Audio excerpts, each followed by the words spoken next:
Hello everyone, good morning. Welcome back to our another blog and my channel. আশা করছি তোমরা সবাই ভালো আছো, সুস্থ আছো। আমিও ভালো আছি। আমি ব্রাইডাল মেকআপ আর্টিস্ট মৌমিতা। আজ দিনটা হলো রবিবার। ঘড়ির কাঁটায় 10টা বাজে। সকালবেলা উঠে যাবতীয় কাজ ছেড়ে সোজা চলে এসেছি আজকে রুমটাকে একটু ক্লিন করব। তোমাদের একটা রিকোয়েস্ট ভিডিও পেয়েছি আমি, যেটা হলো দিদি রুম ট্যুর দাও। রুম ট্যুর বলতে আজকে আমি তোমাদের সাথে এটাই শেয়ার করব কিভাবে আমি আমার রুমটাকে গুছিয়ে পরিপাটি করে রাখি।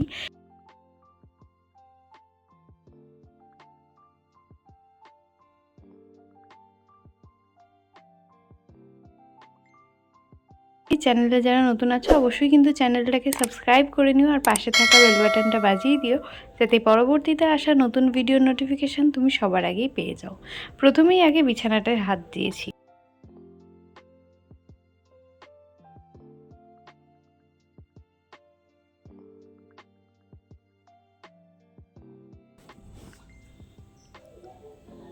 কম বেশি তোমরা প্রত্যেকেই জানো যে আমি একজন মেকআপ আর্টিস্ট।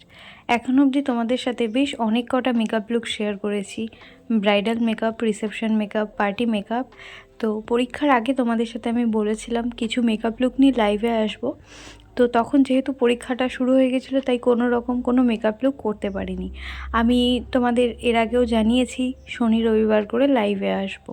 তো তোমরা বলো, তোমরা কমেন্টে জানাও যে কী ধরনের মেকআপ লুক তোমরা দেখতে চাইছো।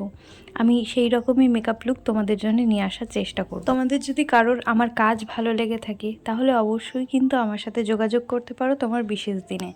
ফেসবুক বা ইনস্টাগ্রামের সাহায্যে তোমরা কিন্তু আমার সাথে যোগাযোগ করে নিতে পারো। সকাল 10টা থেকে রাত 10টা যে কোনো সময়ের মধ্যে আমাকে কল করে কিন্তু তোমরা তোমাদের বিশেষ দিনটার জন্য আমাকে বুক করে নিতেই পারো।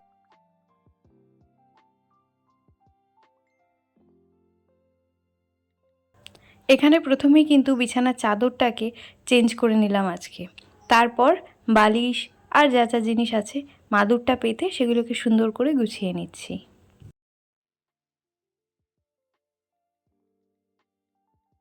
বিছানাটা আমার গোছানো কমপ্লিট হয়ে গেছে। এখন সোজা চলে এলাম এই সোফাটাতে।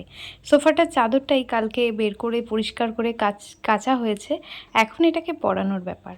আর ওই যে পেছনে দেখতে পাচ্ছ উপরে থালার যে কাজগুলো, ওই কাজের ভিডিও কিন্তু অলরেডি আমি আমার চ্যানেলে তোমাদের জন্য আপলোড করে দিয়েছি। তোমরা যারা এখনও অবধি ওই ভিডিওগুলো দেখোনি, চাইলে পারো একবার কিন্তু গিয়ে ওই ভিডিওগুলো চেক আউট করে আসতে।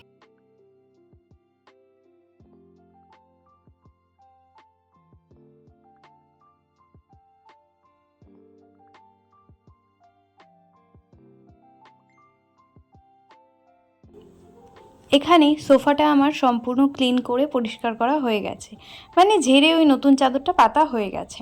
এখন চলে এসেছি এই টেবিলটাকে ক্লিন করতে। নিজের নতুন ফোনটাকে আমি কিন্তু এই টেবিলেই রাখি।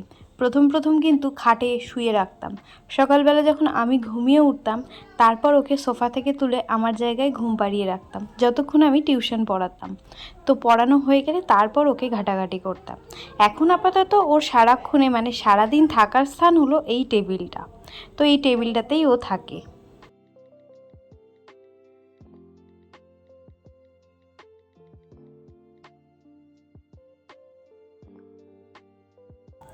নিজের ঘর যদি একটু পরিষ্কার করে গুছিয়ে রাখা যায় না, তাহলে কিন্তু মনটা ভরে যায়। যে কোনো কাজ করতে কিন্তু বেশ আনন্দ পাওয়া যায়। তাই তো নাকি ঠিক বললাম? তোমরা কারা কারা আমার সাথে একমত সেটা কিন্তু জানাতে ভুলো না। এরপর সোজা চলে এলাম এই জালনায়। আজকে জালনাটা ক্লিন করব। আমাদের বাড়ির পাশে যে বাড়িটি ছিল, সেখানে বড় পাকা বাড়ি হওয়ার কারণে, সেই বাড়ির কাজ হওয়ার কারণে সেই বাড়ি থেকে বালি সিমেন্টের টুকরো এসে পড়েছে এখানে। এবং আমার পরীক্ষা চলার কারণে কোনো রকম ক্লিন তখন করতে পারিনি। আর এখন না সেগুলো পুরো শক্ত হয়ে আটকে গেছে, তাই আজকে একটু কষ্ট হচ্ছে। তো চলো জালনাটাকেও ক্লিন করে নিই। কী আর করব, এই নিয়ে তো আর ঝগড়া ঝামেলা করলে চলে না, পাশের বাড়ি বলে কথা।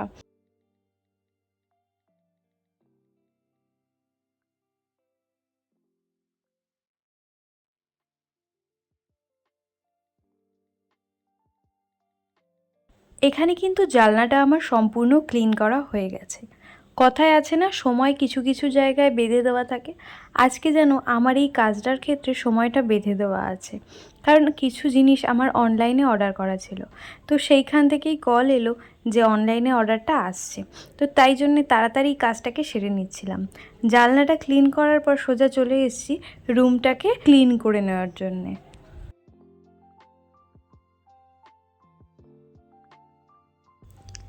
রুম ক্লিন করে সোজা চলে এসেছি স্নান করে একটু স্কিন কেয়ার করতে। মেয়েরা এই কাজটা করতে একটু বেশিই ভালো লাগে, কি তাই তো? হ্যাঁ, চলো একটু স্কিন কেয়ার করে নেওয়া যাক।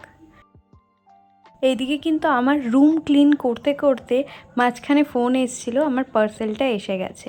তো পার্সেলে কী এসছে সেটা কিন্তু তোমাদের সাথে শেয়ার করব। তার আগে মন দিয়ে একটু স্কিন কেয়ার করে নিই। মেয়েরা এই কাজটা করতে একটু বেশিই সময় লাগায়, যতটা সময় পায় ততটা সময়ই হয়তো এই কাজটাই লাগিয়ে দেয়। আমিও সেই কাজটাই করছিলাম। এর আগে যতগুলো কাজ করেছি সব একটু তাড়ার সাথেই করছিলাম, কিন্তু স্কিন কেয়ার করার সময় যেন অনেক রয়েছে, তাই ধীরে ধীরেই কিন্তু স্কিন কেয়ারটা করছিলাম।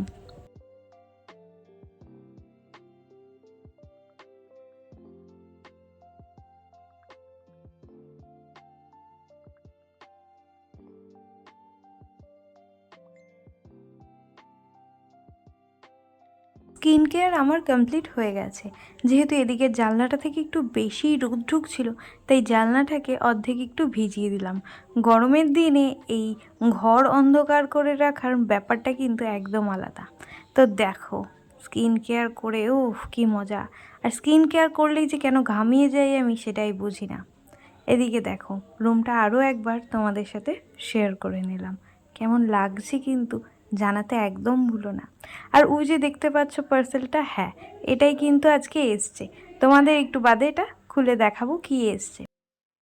এই জবা গাছটায় বর্ষায় একদম ফুল ফোটেনি, আজ অনেক দিন পর বেশ বড় করে একটা ফুল এসছে। এই আর কি, ফুলটার ভিডিও করতে করতে মাকে জিজ্ঞেস করছিলাম ফুলটা কি আজকে তুলবো, তুলে কি ঠাকুরের চরণে দেবো।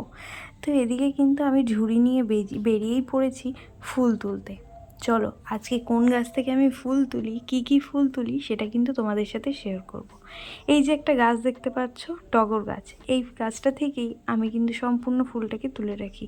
আর ওই যে পাশে যে মাঠটা দেখতে পাচ্ছ, ওই মাঠটা কিন্তু আজ মাসখানেক হলো বর্ষার জলে একদম গঙ্গায় পরিণত হয়েছে। আর এদিকে দেখো, মা তো একবারে নয়নতারা ফুল গাছের চাষ করেছে, তাই না?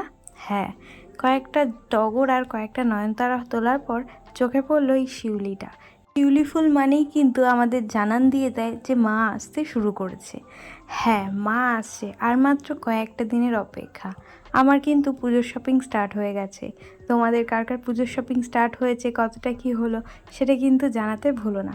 ততক্ষণ আমি এদিকে শিউলি ফুলগুলো তুলে নিই, তোমরা কমেন্ট করতে শুরু করো।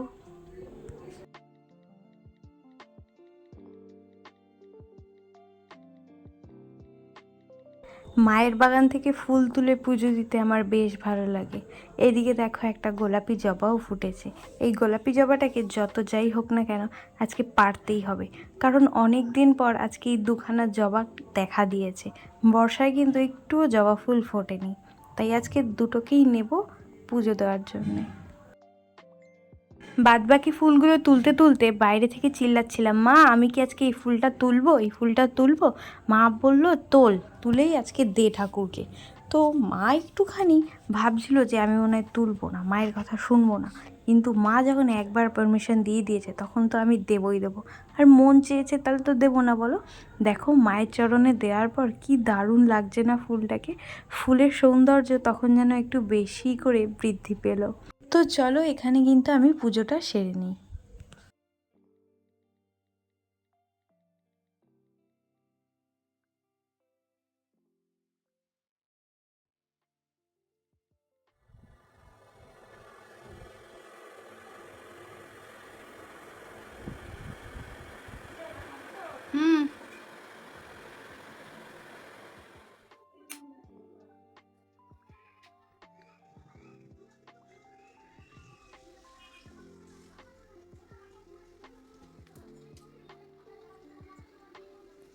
পুজোটা আমার সম্পন্ন হয়ে গেছে, এখন পার্সেলটা ওপেন করব, কি আছে তোমাদের সাথে শেয়ার করব।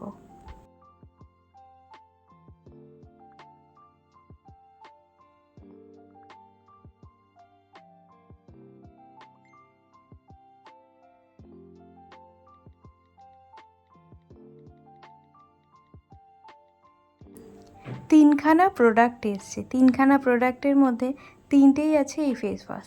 তো চলো, পার্সেল ওপেন হয়ে গেছে, এবার তো খাওয়া দাওয়া করতে হবে। সকাল থেকে কিছু খাওয়া হয়নি। আজ ছিল ইলিশ মাছ, তো মাকে বললাম একটু সাজিয়ে গুছিয়ে দাও। তো ভিডিওটা ভালো লাগলে লাইক শেয়ার সাবস্ক্রাইব নাও। নেক্সট ভিডিও দেখা হবে, ততক্ষণ অবধি ভালো থেকো, সুস্থ থেকো। Till then take care, tata by.